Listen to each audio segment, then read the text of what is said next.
Hey, what a difference a day can make. You can look at every victory, whether it's good or a bad thing that happens, and the day before, everything's different than when it happens. And a day can make such a huge difference in life and everything that's going on. That's the story of the book of Esther that I want to talk about right now. And in the story of Esther, to give a little bit of the backdrop about what's going on here, you know, in history, you had the Egyptians were in power, and then eventually the Assyrians about 700 years before Christ, and then the Babylonians, and then from the Babylonians, the Persians took over from the Babylonians, and there was a man by the name of what I will call Xerxes. That was his Greek name. Ahasuerus, may be pronouncing that wrong, but that's what it's called in our English Bible.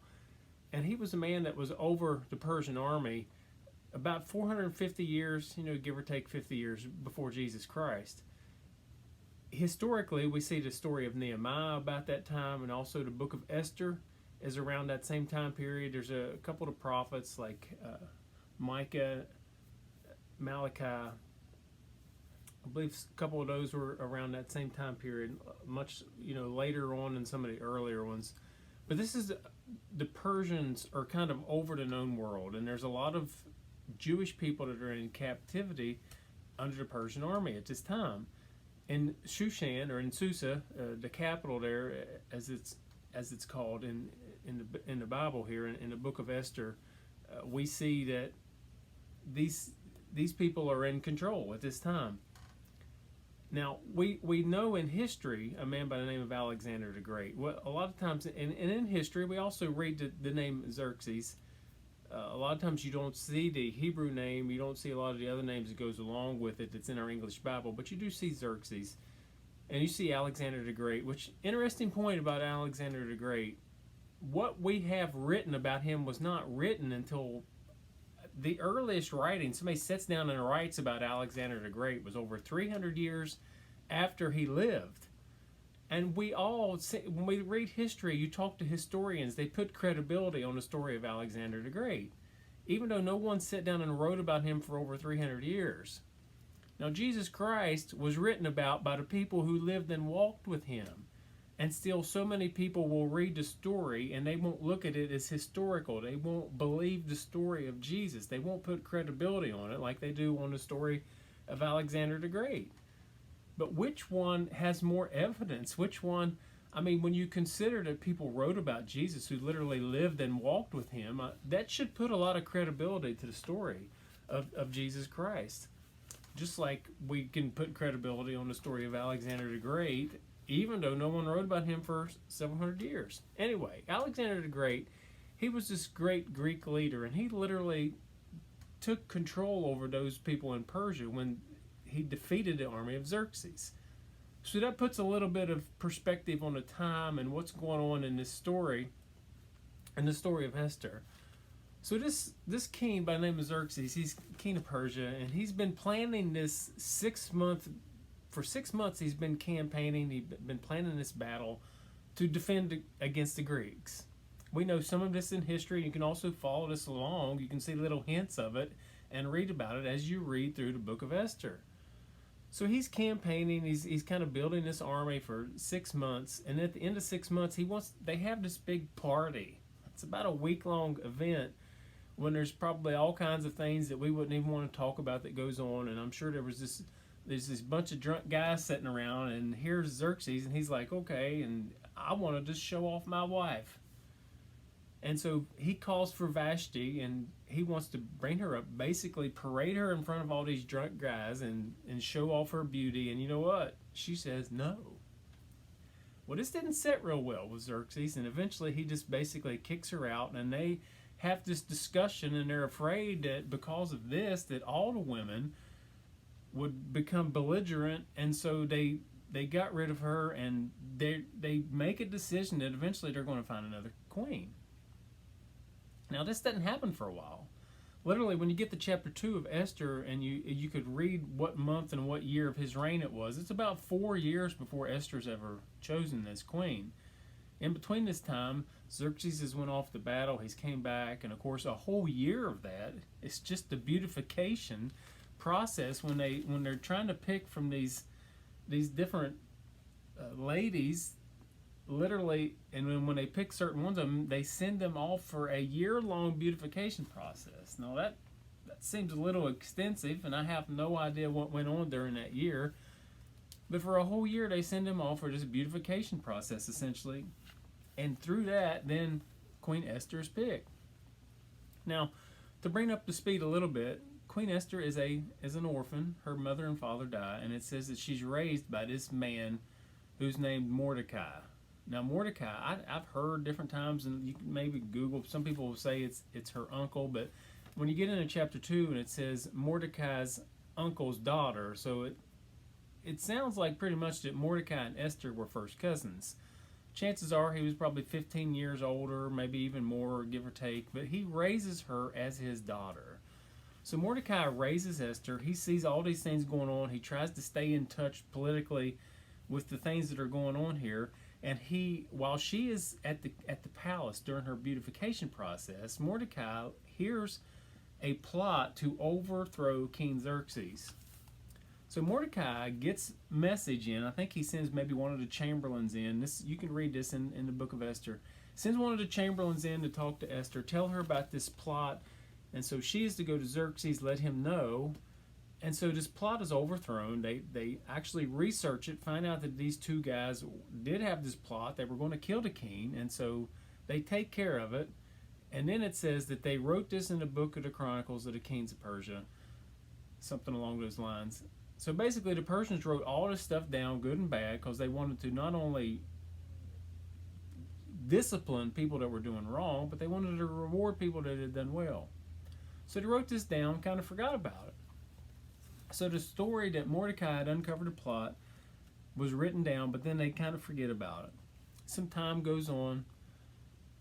Had this man named Haman is promoted, and Haman is an Agagite.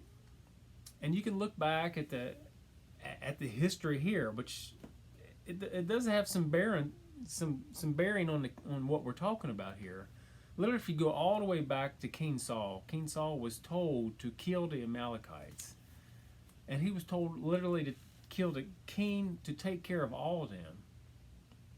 Well, King Saul decided he would show mercy to King Agag, and he let him go. Now the prophet Samuel, he comes by, and later on, then he ends up killing Agag, the king. And this is, of course, where we get the Agagites, who about several hundred years takes place between the story of Samuel killing King Agag and Haman. But Haman knows the story. He knows that these Jewish people killed his family. He knows literally that Mordecai comes from the same tribe of Kish, the tribe of Benjamin. He knows this. So Haman has this feeling that he kind of does not like the Jews from the beginning. Well, Haman's promoted. He's riding through town, and everybody's supposed to bow to him because of what King Xerxes had said and because of his promotion. But Mordecai refuses to bow for King Haman. King Haman could not stand this. Some things happen, of course. You can read through this story. And literally, King Haman, he comes up with goes to King Xerxes, and he says, you know what, these Jewish people, they're not listening to what we're doing. They will overthrow you if you let them keep going. He said, I think we need to take care of all the Jews. We need to kill all of them. And King Xerxes is sitting there, and he's like, okay, good idea, let's do it. So now Haman has the writ. He has the everything that can take place so that Haman can take care of the Jews. And they tell the people that there's this document that's written up and says that you can kill the Jews, take care of them. And Mordecai knows all this is going on. Mordecai literally sends this information into Esther and says, listen, this is what's happening to the Jewish people. And he says, and it's a very famous statement that's in that book of Esther that we read. And of course, Esther, she's like, I can't even go to the king unless he holds out his golden scepter. Now, to put yourself in Esther's place, this was an extremely scary place to be in, to think that Mordecai, her cousin who raised her, wants her to go to the king and tell him what's going on. They said, these Jewish people, this is what's going on, King Haman, and he wants to kill my people. And she's like, this is a scary thing. And this is what Mordecai says. This is that statement that I was talking about. He says, maybe you're in the kingdom for such a time as this. Maybe you were put here for this one thing. And so basically, instead of her living after the luxury while she's in the kingdom, he's saying, you may not have this peace and safety forever. You're here for this. Possibly you're here just for this. And literally, this is, while he's telling her these things, no doubt, and to put myself in her shoes, I understand where she's coming from. And I see where he's coming from. And he's like, well, this is something that, you are here and you can do this. Just put your fear aside. And he said, it's possible that maybe this will not be the deliverance, but God will deliver the Jews from somewhere because he has a plan for them. He doesn't say it in these exact words, but he said, God can deliver the Jews somewhere else, but you and your family, you're going to die if you don't do something about it. And so this is what she says. And by the way, the word God is never even mentioned in the book of Esther, but you see him everywhere. And then also the word prayer here is not mentioned, but we understand that when Esther says, she says, okay, this is what I want you to do, Mordecai. I want you to go and get all the Jews in Susa, and I want you to have them fast for 3 days. Now, I think it's easy to assume that when they're fasting, these Jewish people were praying. They were praying to God. That word's not used, but that was just part of it. It was part of fasting, to pray. And so they were going to fast for 3 days. And the timing had to be right. Remember, we're talking about a difference a day can make. So the timing had to be right. And so she says, I want you to fast and pray. So she goes to the king, and the king holds out the scepter, and she's like, I'm sure she's relieved because she's thinking, well, I'm glad that I get to approach the king. And he says, what can I give you? And of course, this is probably hyperbole, but he says, up to half of the kingdom, I give you whatever you want. And this is all she asked for. She says, I want to have a meeting with you and Haman. I'll provide a meal. Basically, she's going to have a party with wine and no doubt a feast. And so the next day, they all come to the feast. And the thought is that Queen Esther is going to, right there with Haman, the guy who's wanting to kill all the Jews, and King Xerxes, who's over the known world, she's going to say, Haman has this plot. I'm a Jew. Please don't kill us. She's going to uncover all this. But the timing was not right. Remember, all the Jews had been fasting and praying during this time, and she gets there, and it's just not right. And he says, okay, here they are. They have had their wine. They have had their meal. And he says, what's your question? What do you want? And she says, this is what I want. Let's have a feast again tomorrow. It seems like the craziest thing in the world. And if anybody does this little skit and puts the humor in it, it's the VeggieTales. As much as I hate to quote the VeggieTales, but if you ever watched that VeggieTales, my kids were little. I remember watching that, and you see, they come in there, and she says, well, let's eat again tomorrow. And they're like, oh, okay. And so it's just like, well, this is strange. But Esther knew the timing wasn't right. But a day can make such a difference. So they leave. After she says, let's have a feast again tomorrow. He says, okay. King Xerxes says, okay, let's do it. And King Haman leaves, and he's thinking, man, I get 2 feasts with the king and with his wife, with the queen, and he's feeling pretty good. He's feeling pretty invincible. And so he leaves, and he notices Mordecai again, and he's just enraged because Mordecai refuses to bow to him. He refuses to bow to Haman, and Haman just cannot stand it. And this is what Haman does. During this time between one feast and the next, in the 24 hours, in the day that makes such a difference, King Haman goes and he makes this gallows to hang Mordecai on. He's so enraged that during this day. Now consider this. As the Jews are looking on, they're thinking, Mordecai's going to get hanged. We're all going to die. But what a difference a day can make. What a difference one day can make. And that's why we should, even the things going on right now, with the pandemic, with on and on and on, we could talk about things, with the election, with things going on. Have we considered calling God's people together and saying, let's fast and pray for 3 days? What a difference one day can make. So Haman's created a gallows, and King Xerxes goes home and he can't sleep.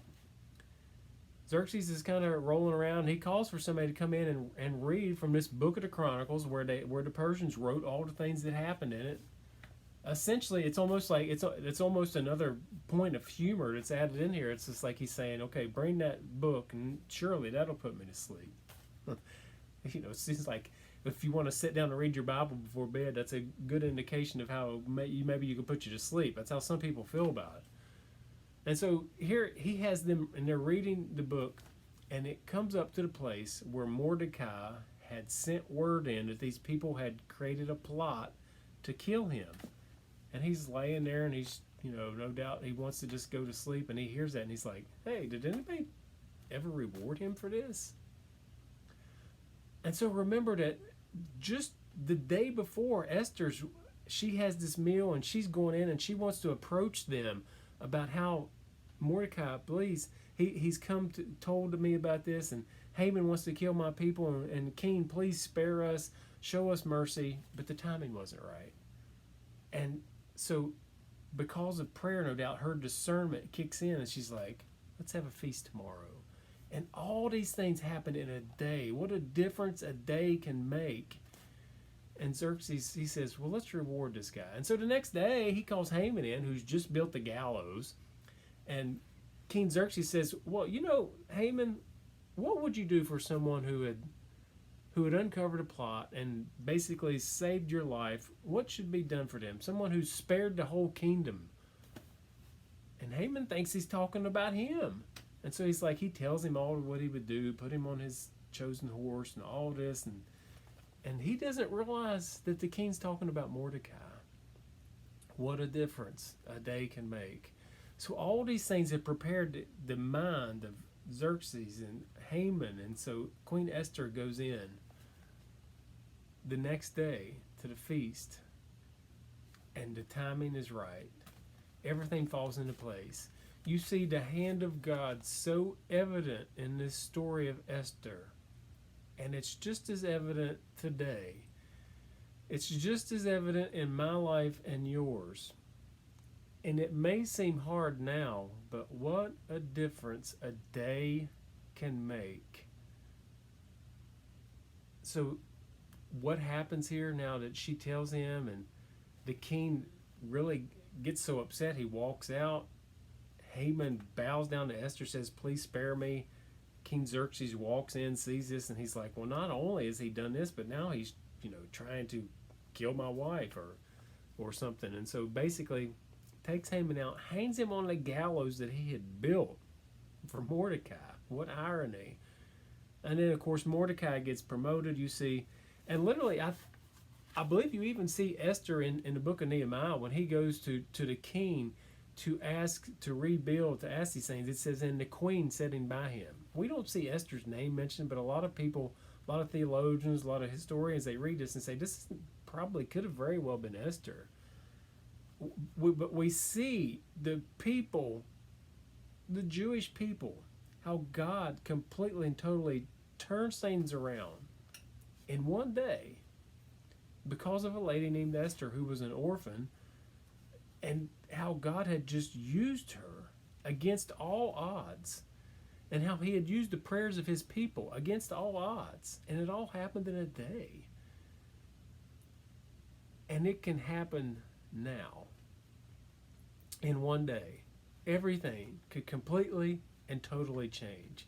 Maybe it's your personal life. Maybe it's a job that you're thinking about. Maybe it's a ministry you're thinking about. Maybe it's worldwide with the pandemic.